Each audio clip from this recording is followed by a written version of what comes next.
If I'm trying to be funny and I'm not funny at all, then let me know that as well. Oh, he's used to that. Do that all the time. You're fine. We have a very low bar of humour on You're this in show. good company. You're in good company.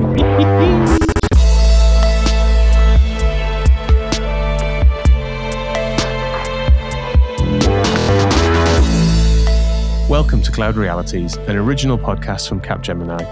And this week, a conversation show exploring AI from the world of legal. And what are the impacts on society and organizations? And what is the law doing to protect us in that way? And what do we need to do to respond to that? I'm Dave Chapman. I'm Esmee van Giesen. And I'm Rob Kernahan. And I am delighted to say that joining us this week to talk about all things law is Jagvinder Singh Kang. He is partner, international and UK head of IT law at Mills Reeve. Jagvinder, thank you for joining us today. How are you doing? I'm doing great. Thank you very much, Dave, for having me on the show today. Really excited to be talking about AI. As you mentioned, I'm at Mills Reeve, so we're a top 40 UK law firm.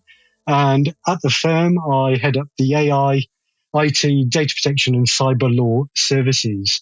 So I've been specializing in tech law for well over 25 years, but I have another side to me. I love tech. It runs through my veins. As in addition to being a lawyer, I'm also a qualified software engineer. So I have a degree in computer science and software engineering as well. So when I'm working with organizations, I can speak the same language and align the tech with the law. So I look forward to delving in the world of AI with you. That is a coming together of two mighty professions, my friend. Does that make you like a sort of a superhero at the nexus of two things coming together? Absolutely, Dave. And we'll hear more about superheroes during today's podcast. Looking forward to it. Esmee and Rob are here. Esmee, you good?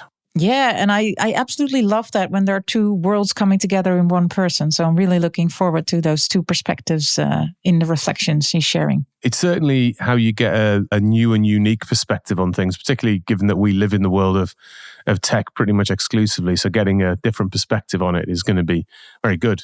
Can't wait to hear about that later. Me too. What's confusing you this week, Robert?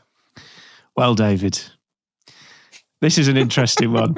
Or it is for me anyway. Are organizations over-embracing the algorithm at the wrong time? And so I'm going to use Netflix as an example. Mm-hmm. So Netflix releases a TV show.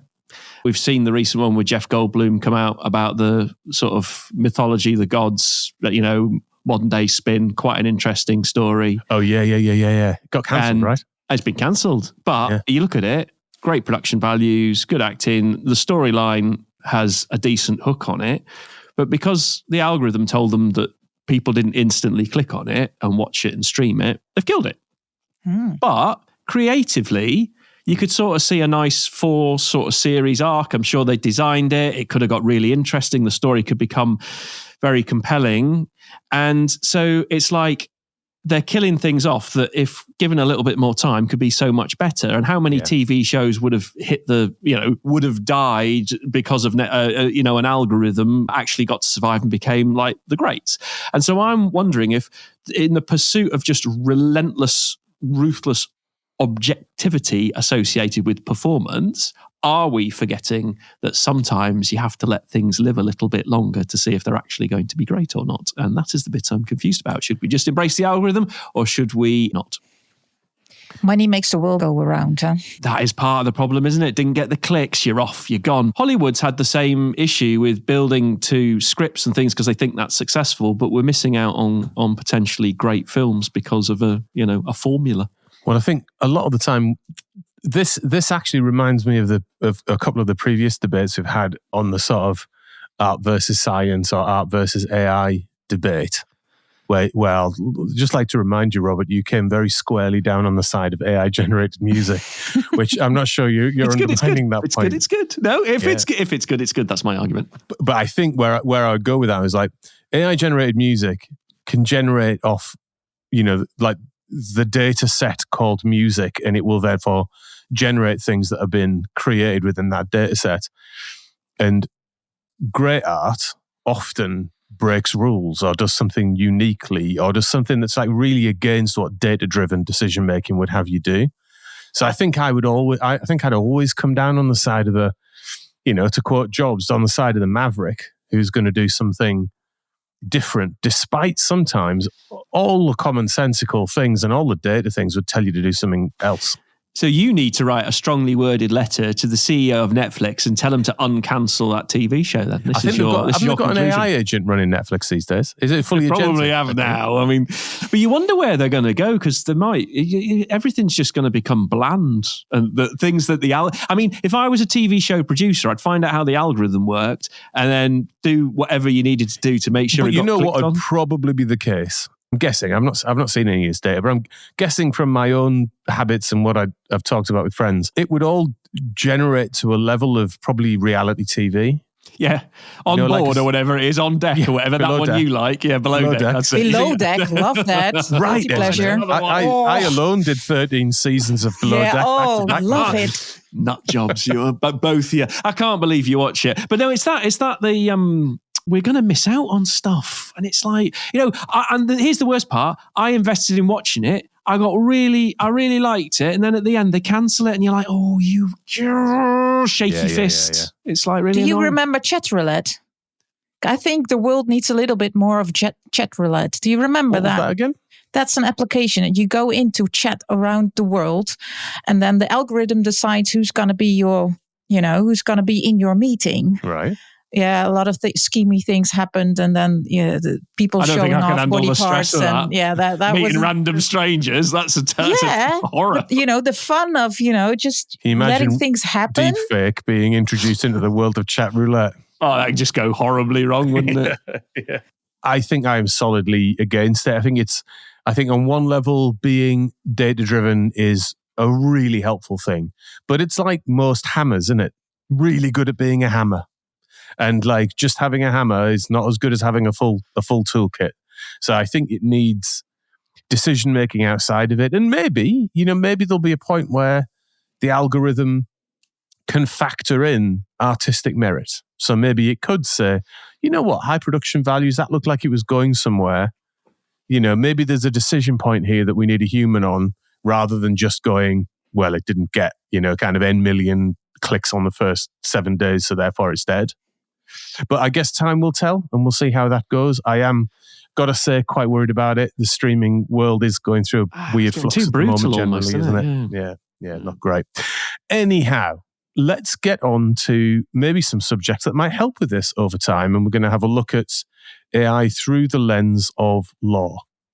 So let's start with AI itself and how business are perceiving it. It's been around for a while, I think, in various different guises. We've covered it on the show in a number of different ways. But in the way that you're framing it, Jagvinder, like, why is this being perceived as new at this point, do you think? I think it's new depending upon the audience, Dave. So if you're talking to organizations in the industry, the IT supplier organizations, they know that AI has been around for decades. When you're looking at it from a customer organization perspective, who aren't in that sort of daily business of providing IT goods or services, it will feel new to them. I do a lot of sort of public talking, and one of the things that normally comes up when I'm mentioning to audiences that it's been around longer than me. It's been around for over 60 years. I get two surprise reactions. Firstly, that it's actually been around that long. The second reaction I get is that they look at me and say, Jagvinder, you haven't hit 60 yet with all of that grey in your beard. And I have to tell them, well, that's because I'm advising on GDPR all the time. We say that about Rob's hair. Oh, there's a fun subject, GDPR. But we've been living with it for decades. The reason why it does feel new to organizations is it hasn't been labeled as AI until recently. So we've been living with AI, whether at an organizational level or in our businesses. So it's been behind the scenes, whether it's been sat navs, it's Siri on the iPhone, or it's facial recognition, or even watching sports. A lot of the sports, the curated highlights, they're done by AI, but they've not been labeled that way. So what's changing now? It's being labeled that way, and that's the key change. From a organizational consumption perspective, there's something perhaps different in terms of how the tool sets are showing up to them, the power of those tool sets, and perhaps how you have to sort of commercially protect yourself and legally protect yourself in the use of them. Yes, I think it's this. Well, there's a couple of things, Dave, on that. I think firstly, it's the immediacy now that there's easy access to AI. So if we look at the GenAI platforms like ChatGPT, it's the fact that anyone can access this now. You can sort of easily have that within your organization. You don't need a technical background to interact with it. Anyone can use it. And those immediate results which you get now make it feel new and powerful. And then there's also the versatility of what it can do. And if we sort of go, look at the sort of evolving nature of AI, it's now come to a point where it's become more powerful because of the power of cloud computing, the vast amounts of data analytics. I mean, if I take you back, Dave, think about your youth when both of us had less grey. Yeah. Do you remember our good old dial-up modems? Oh, very well. US Robotics, here we come. I hear the sound. 38800 board, we all loved it. And I was going to say, if you remember back then, and now we're going to sound like really old blokes, the dawn of the internet. So when you were trying to go on a web page and you heard all those beeps and static, and it took hours to get onto anything, and you had a domestic experience in your household if someone picked up the phone and started dialing. Rob can do an impression of it, Jagvinder. Make the noise. No, I'm not going to do that, Dave. But I could actually, if you could get your ear tuned to the modem sounds, and you could tell how it was connecting and what speed it was connecting at. Right. So before it popped up, you knew if you were getting 52 or 38 and stuff like this. It was it's a skill. What's the difference between a 52 and a 38 sound, Rob? Do it. No, I'm not. Go on, do it. No, I'm not doing it. Dave, you do it. No, I can't give it justice. See, I knew you'd be able to do it. Dave, I think all your listeners are going to sort of tune out. They probably think you were still on, old speed internet here. But this is childhood memories, Sam. Well, for Dave, he was an adult. Let's be honest. Yeah. For me, it was childhood. Yeah. For me, it was a childhood memory as well. Yeah. But if you think about those days, back in those days when life was a lot simpler, you were also very limited on what you could actually do with the internet. If you look at us where we are now, we can't live without the internet, whether it's a personal life or our business lives.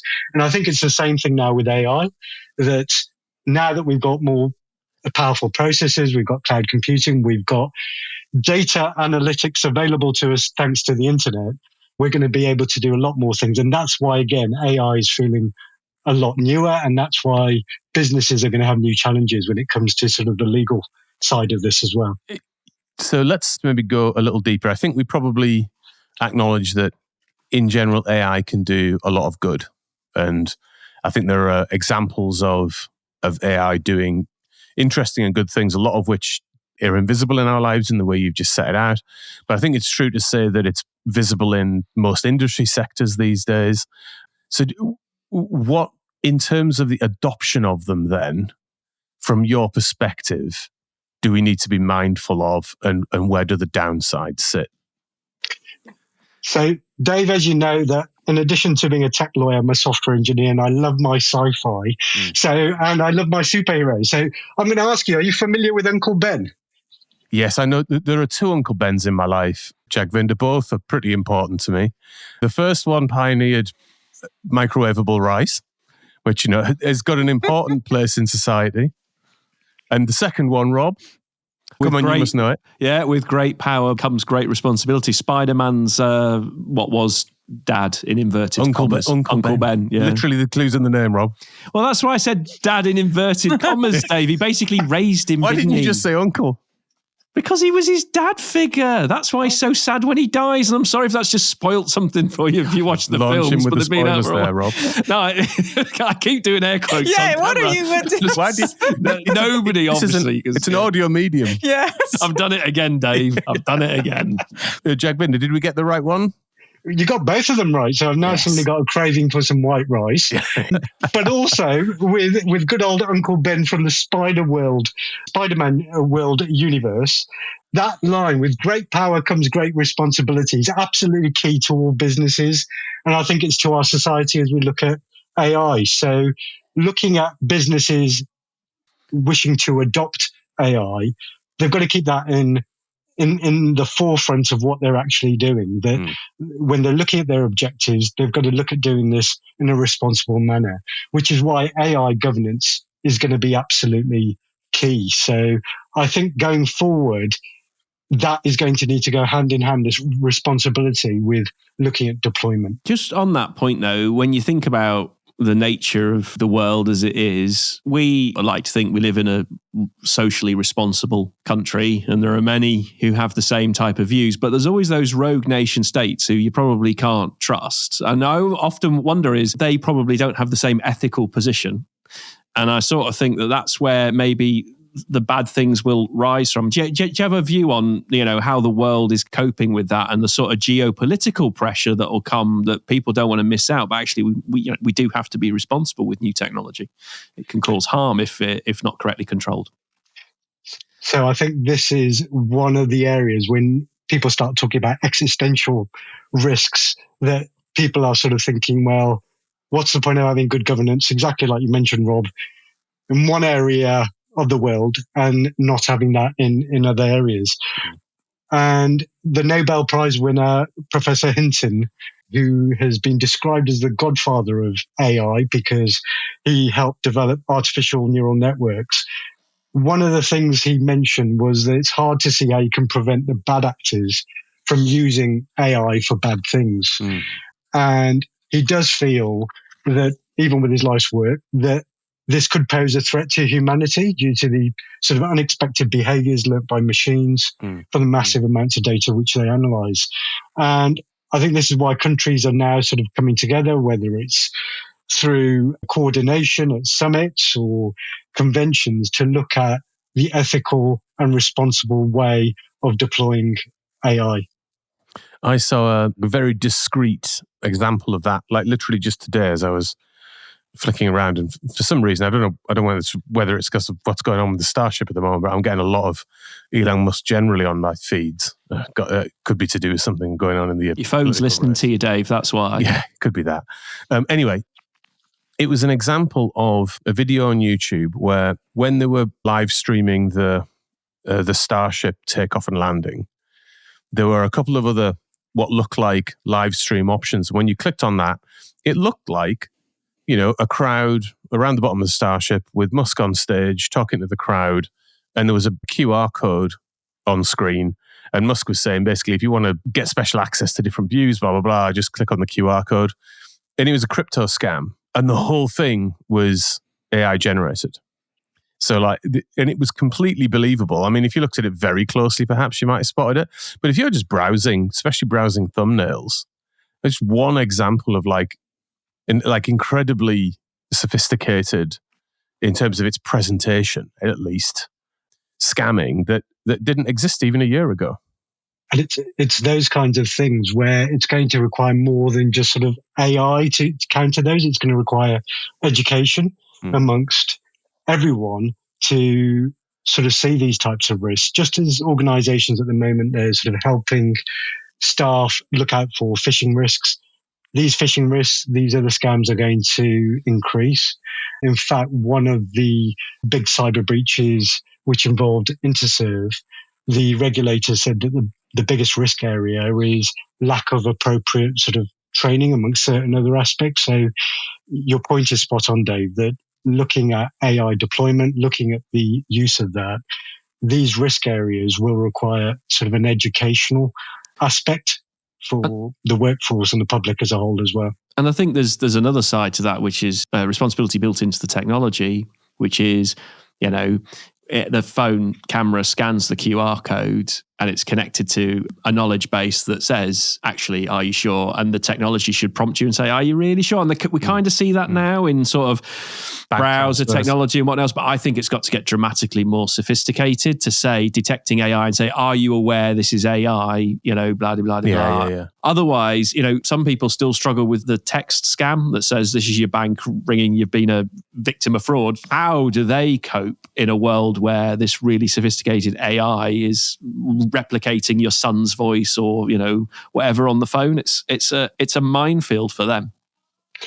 Well, to look at that type of example, Rob, where you mentioned this sort of minefield of where people can use it for various sort of dubious things. There's been something quite recent where 2 Harvard students have decided to link a pair of meta glasses to capture images. And then they've sort of taken those images in real time, used facial recognition software to find out who is being looked at, look at social media feeds, relay that information back to the wearer of these meta glasses. And they actually went out in public and, went up to people. So, it's like me going up to Dave and Dave and myself not ever meeting and saying, Dave, how are you doing? And Dave thinking, hold on, should I know that person? He knows my name. And then I say, Dave, do you remember we saw each other at Tower Bridge because I saw something on Dave's social profile saying this.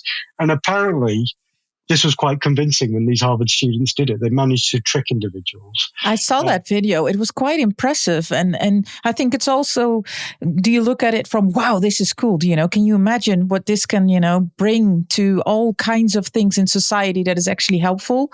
But if you look at it from the risk point of view, you're like, are we there yet already? And the point there is society is generally inherently good.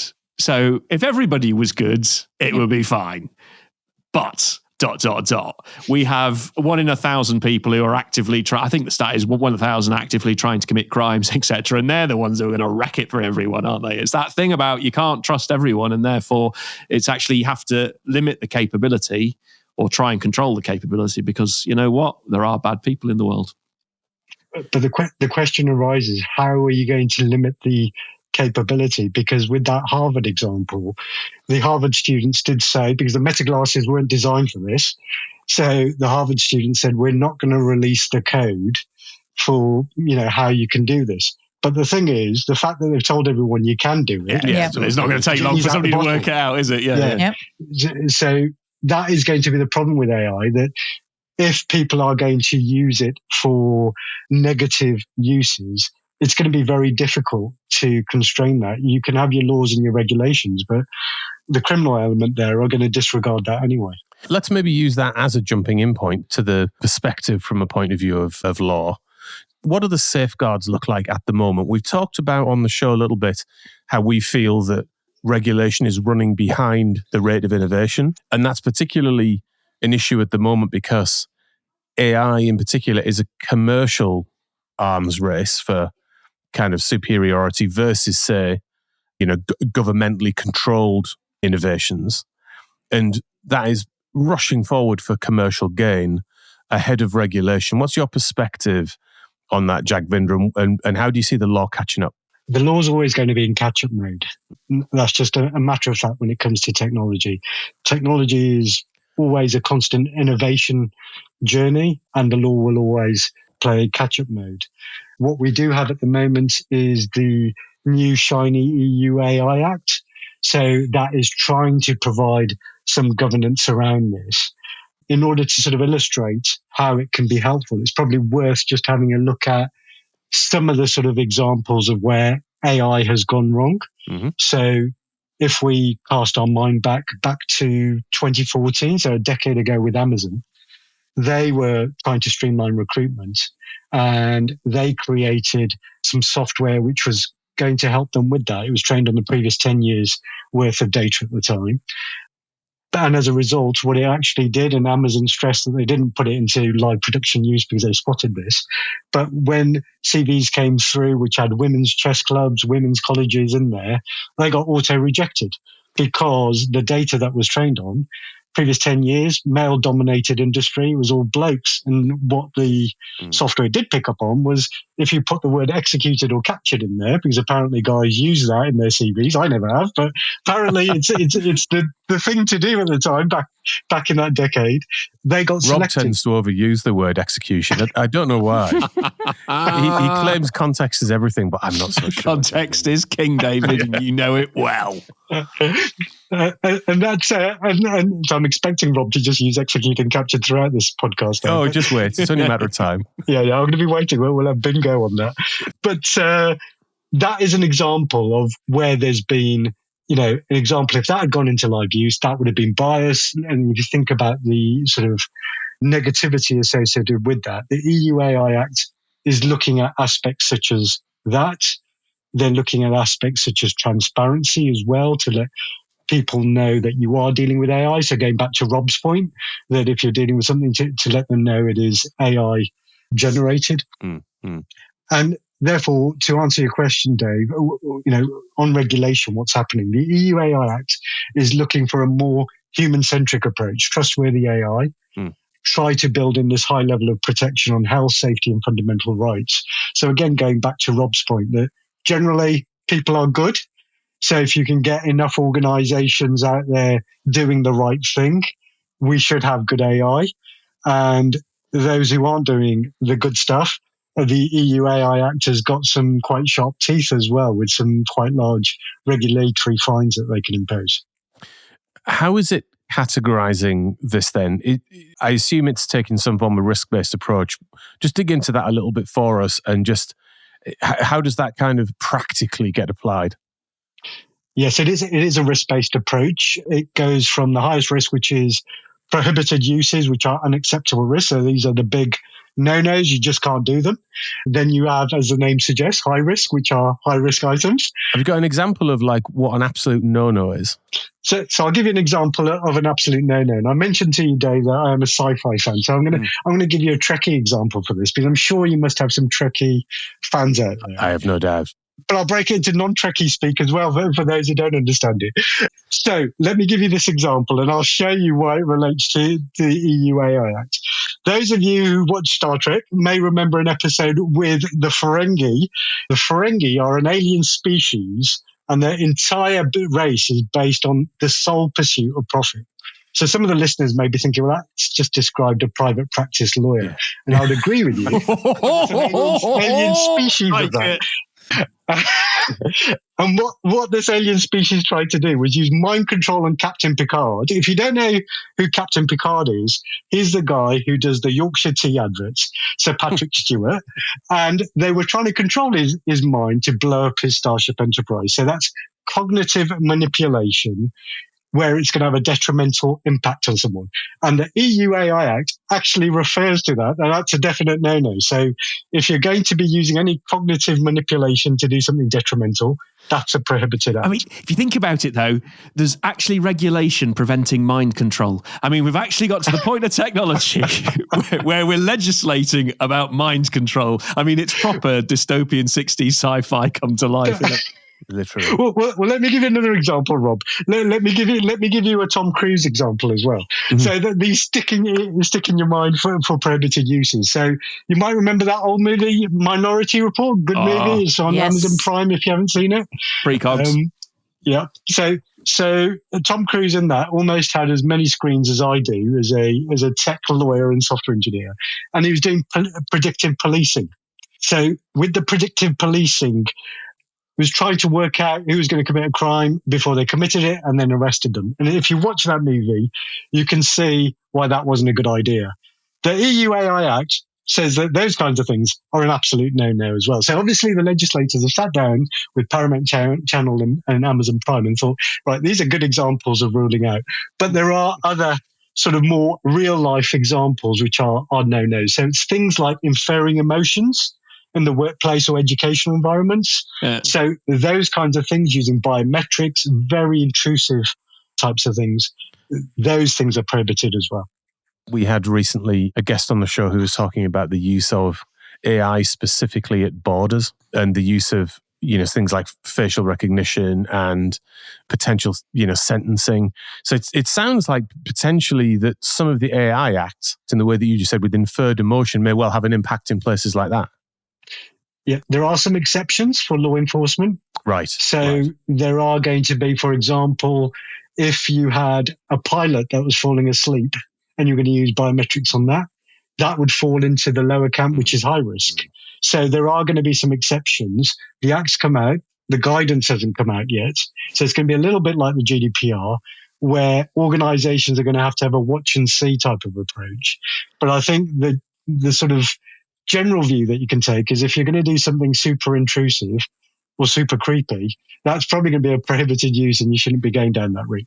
There's a really good example of this is that deployed facial recognition to spot people in the street. And if you ask the community, do you want law enforcement to deploy facial recognition, there's a resounding no tar, we don't really want it. If you change the use case to, do you want to deploy facial recognition to find something like missing children when they're lost, then suddenly everybody agrees with the use case. And it goes back to that the technology is the same, however, the applied use case is different. One's for inherent good and the other one is just knowing where people are, and people don't like that intrusion. So the problem though is once the technology is created and deployed, people will turn its use case because it's easy to do that as well. So there is that danger that you get creep on the technology, and I think we'll have to watch it quite closely. And that's a good point, Rob, because with any law, it's happened with the GDPR, it will happen with the AI Act. There will be this grey area for organizations to work out which side of the line are we actually on, which is where it's going to come back to good governance. So just like the GDPR, you've got to do data protection impact assessments. The AI Act will require you to do something similar, a bit more detailed in terms of fundamental rights impact assessments, where you will have to sort of look at these risks. How are you going to deploy it? What are the benefits? What are the shortcomings? Where can it have a detrimental effect? And then weigh all that up as well. So when you bring it back to the rate of innovation, say, a subject we were talking about earlier, and whether regulation is currently trailing the rate of innovation, does something like the AI Act, which is now trying to get its arms around this, to take the counter position from the one we're talking, does it now get in the way of innovation? Or do you think there's enough room in the Act, as long as you're acting responsibly, to innovate at the same rate? I think it's going with the way of sensible innovation and responsible innovation. The legislators aren't looking to stifle innovation, but they are looking to make sure that, as I said before, the genie doesn't come out and you can't put it back in. If you look at GDPR, and everyone's eyes will roll when you say GDPR, because the way that it's been implemented has been incorrect for a number of organizations. I've got to tell you, Jagvinder, if I get any more pop-ups that I have to close when I go onto a website as a result of legislation, Dave ain't going to be happy. That's a good example of where it kind of missed, because you should build that technology into the browser and then there's a global choice and you go that. But it's good intent that lands very badly from a user experience point. But yeah, it's they're trying to protect us, Dave. You're right. Lightning is too trying to protect us. I think that while I'm spending the 30 seconds closing all the boxes down, Rob, all for my own protection. Or you do what everybody else does and just accept totally. all. Just it's the fastest way through the process. And completely ignore the protection they're trying to provide you. 40 different boxes that you have to go through. But it is great because you have to be allowed the choice. So it's a good example of where they've frustrated the process and you want to get through it. So you just click accept all, because if to reject, they say, well, you have to tell us of these 40, which one you want to reject. Exactly. Anyway, Jagvinder, do you think this is what it's going to look like? We've got our little AI bots are going to ask us questions about responsibility before we can get on with something. Well, the problem is how it's actually going to be implemented, and the consultants that you're going to have to help on this, and the internal staff you're going to have. Because if taking back the analogy with GDPR, the whole purpose of that was to safeguard individuals. Yeah, and if you think about it at its heart, if you do truly embrace it and you give it a nice big warm hug, it can actually help an organization. So if you're saying you're not going to store data for longer than you need it, you're going to make sure it's up to date, it actually protects people. But if you adopt it with the sort of mindset, it's a tick box exercise, then the problem that you get is it just gets in the way of the day job. You're building a very weak foundation. It's not going to do any good. With the AI Act, it's going to be something very similar. It's a very technical piece of legislation. You're going to need, both internally and externally, staff that are going to be able to help you with that. The key stakeholders from IT, from your compliance teams, from your HR teams, etc., who can get properly involved and look at what is the objective of those laws. It's to safeguard. It's for building up trust. It's to guard against risks. If you implement it in that way, it will be very useful. But if you're kind of looking at it as a tick box exercise, it's going to be, frankly, a waste of time. And what do you think that implementation is going to look like in this case? Can you just kind of give us an example of the sort of conversations or implementations that organizations are going to have to put in place?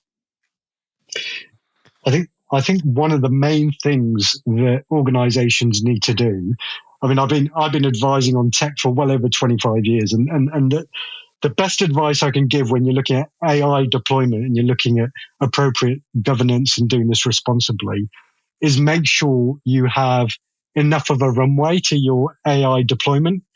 Often in tech projects, what happens is there's an artificial timeline which has been sold to the board, and then everyone sort of crams to get it done. Corners are cut. So it doesn't matter what governance you've got. If you're cutting corners left, right, and center, it just will not work. So having enough time to do it properly, in terms of some of the elements that this AI Act will require organizations that are involved in sort of high risk areas to deal with are having risk management systems. And this will be a continuous iterative process, right from sort of inception, design, development and deployment, and looking at aftermarket, what is there to guard against risks? Looking at risk mitigation, not only with regard to foreseeable risks, but also reasonably foreseeable misuse as well. And looking at what's going to happen with that. Data governance as well. Where's the training data coming from? How is it being labeled? How is it being cleansed? A lot of the things from the AI Act actually do also map to GDPR. That's why the previous government was saying in the UK, we're not going to put in any AI specific legislation because we've got a lot of it already through other laws like the GDPR, because the GDPR covers data, it covers technical safeguards, it has record keeping, transparency, etc.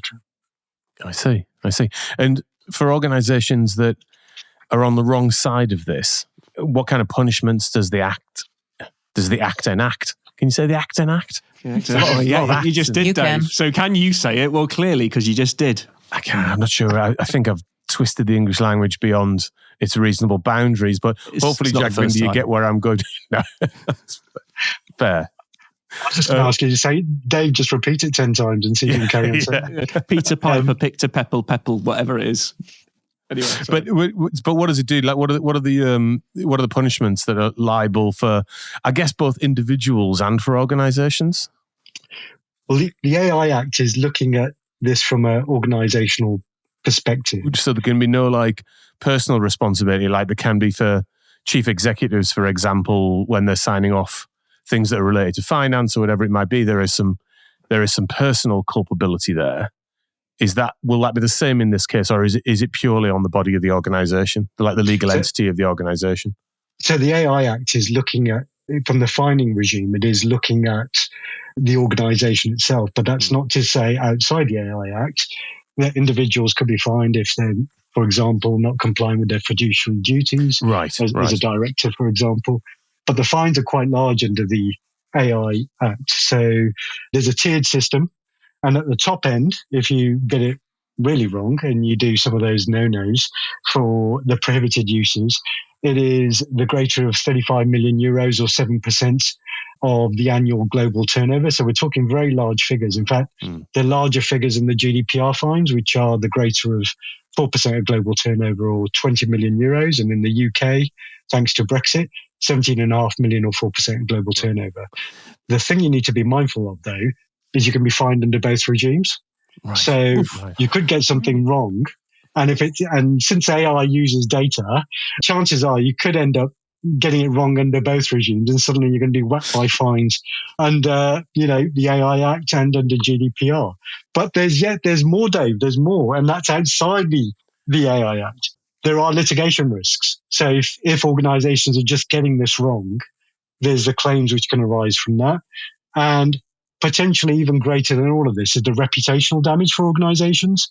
If they are deploying AI in a way which is not trustworthy, which doesn't uphold their reputations, that can be damaging not only internally for an organization with their staff, but also externally with trading partners and customers. So maybe just to bring our conversation to a bit of a close for today, give us a sense on when organizations should be in action on this. And if they're not, what should the immediate steps be? So organizations need to act now, because every organization is looking at AI.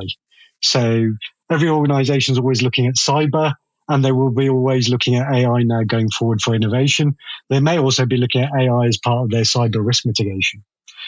the act is now in force. The various elements are sort of a staged process from next year and going into 2026. But what you want to avoid is what happened with the GDPR.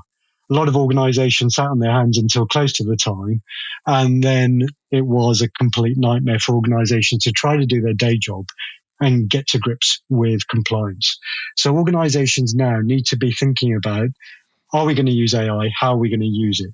So they need to have a look at that in terms of what are our strategic objectives and who is it actually going to affect in our organization? Is there a HR element? There's definitely going to be an IT element. There's going to be a compliance element. There's going to be a legal element. Getting those key stakeholders involved. And then having a clear plan of what are the benefits of what we're looking to do? What are the timelines within which we're going to do it? Because the thing with AI is you need to also look at the supply chain. And most AI will be using cloud computing, different providers, different countries. All of that due diligence needs to be done. And all of this takes a lot of time.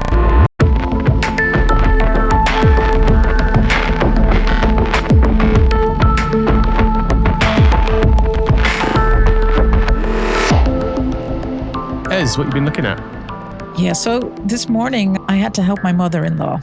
And I think we all know these examples. She tried to send out important forms to the bank physically, but then it got stuck somewhere in the postal office. And now she needed my help to get like photographs of that exact same document and then get it emailed. And I've got this mother-in-law and she's the best. You have to say that, though. No. That's I mean required. No. We can even go on holiday like for 3 weeks and we have the best fun ever. So I mean that. I'm very lucky. And so she's a very powerful woman and she's very independent. So even her asking me for help with this says a lot because she also got stuck with the chatbot of the bank itself. It didn't show any like phone number. So she was very frustrated. We've all been there. Yeah, we've all been there. So I was actually thinking about that on the longer term as well. So we're talking about AI a lot. And I think Jagvinder also said it, narratives and labeling AI and knowing when it's AI and what you can expect of technology. I think we talk about it all day long. So, and we're, on top of it. But there are so many demographics that don't have that. They don't talk about technology all day long, but they're being confronted with it day in, day out. So how do we make sure that with all these regulatory documents, with these laws, how do we make sure that adoption, the way we talk about AI and technology and how it's being affected everyone in everyday life is like, with the unique needs and perspectives of all these different groups, elderly, especially, with the fast pace of technology coming in, how do we make sure that they're part of it? Do you remember the Microsoft paperclip that would pop up? And it would say, it looks like you're trying to write a letter. Would you like me to help you? That's what we need. It's a little paperclip, agentic sort of paperclip that lives with you, sits on your shoulder and just tells you what to do. It could be a Musk robot agent. It doesn't have to be a little clippy anymore, does it? Well, I was going to say, Dave and Rob, you need to be careful about what you ask for because there could be an existential threat if you go down the paperclip route. So if I just tell you about this, what ended humankind? It was a paperclip. Yes, I love it. Rob wants paperclips, but just ask for one. Don't have too many. So Nick Bostrom, he's a philosopher, and he came up with this thought experiment to say, if you had AI to maximize paperclip production as its primary objective, you could just wipe out the human race because it would just consume all of the resources that are out there. So with everything that we're going to be doing in AI, whether it's, going back to Esmee's point, you've got to have this education piece. How are you going to do that? It's going to be difficult because even if you look at tech at the moment, forget AI, how are you educating the population at the moment? Well, Rob, you're having some fanciful thoughts about paperclips. That could result in the destruction of the world. So we've got to be careful there as well. I knew I'd do something great after all. But what would have to be the case, though, is that the personification of the AI that runs the paperclip machine has to be the clippy thing. Oh, it has to be. I mean? You could only ever do it as Clippy. It have to be Clippy in charge of paperclip production. That's my first input on this. Highbrow insight from Chappers. That's what I'm here for, Rob. The second one, though, is back to your point, Esmee. In the UK, at least, back when I was working in government during the noughties, and it was like post the major .com bubble, UK government had in place like a digital inclusion scheme, which was exactly to your point. It was to protect sections of society, either age demographic or affordability or whatever it might be, to one, have options when they were kind of interacting. So there was ages that UK organisations had to offer multi-channel access. It couldn't all push down a digital route. And then secondly, things like broadband coverage and all of those sorts of things becomes incredibly important, because if you're living in an isolated community and you're in one of these demographics that are going to struggle with this, then you're effectively unintentionally off grid, which can be very damaging. So it feels to me like it needs to be another one of those situations potentially. And I don't know. I don't know what you think. Do you think governments are active enough in it from an AI point of view at the moment? In the Netherlands, we also have the accessibility law. So I think it might be the same, even on, I don't know on what level it is in terms of countries. So on a UX perspective, you have accessibility, and we check all the marks. At least for government sites, it's you need to be accessible. But I think the storytelling. And so I understand the accessibility side, but especially the how are we going to work together with technology and all that narrators, because that's the same we've been saying quite some episodes already. We all have such a huge impact on the stories we tell about technology, but who's actually responsible for that main narrative? And that still fuzzes me a bit. Like, how are we going to do this in this fast pace, especially for example, my mother-in-law, In terms of, you mean like how she understands the progression? You know what I mean? And understands what a chatbot, if there's somebody behind it, and now with the agentic way we're heading towards, how can they keep up and understand what is what and what is who? Yeah, I would say it's not a new problem, but I would certainly say that it's an accelerating problem. You know what? It'll be technology that solves the problem. And let's do a sort of like a far out there one, which is there's lots of research going into merging carbon and silicon, so chips in the brain. Yeah, we've seen eyesight be improved by chips in the eye and things like this. It's coming. Just download an operating system upgrade. I think we've said this before, that you can just update your software to know how to deal with all the technology, and then it'll be a lot simpler. But you sort of think about, you struggle with the human, well, augment the human. There you go. Life 2.5. Yeah, exactly. Copyright cloud realities augmentation. Yeah, exactly. Haven't you just described, Rob, what Elon Musk is already doing? Yeah, basically. He believes in that as the future. But it's like technology fundamentally under the covers just makes everything go faster, right? So we're accelerating everything. So you can't get out of the cycle. So I suppose from Elon's view, he's just embracing it and doubling down on it, isn't it? You can't rage against that particular machine. On that cheery note, a great conversation today. Jagvinder, thank you so much for joining us and sharing your insights on a Friday afternoon. It's been great to be here. Thank you for having me. Our pleasure.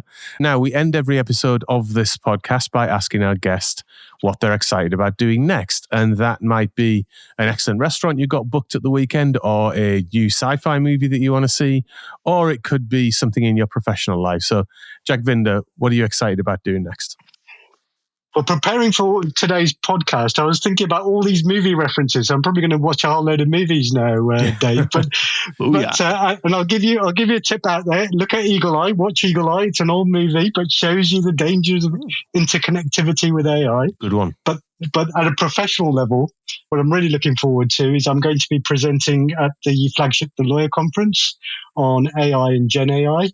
And I think it's useful to get this kind of messaging that we're talking about on the podcast today, about some of the key benefits, some of the key risk areas, and how to have responsible deployment of AI going forward for the benefit of all organizations and the world as a whole.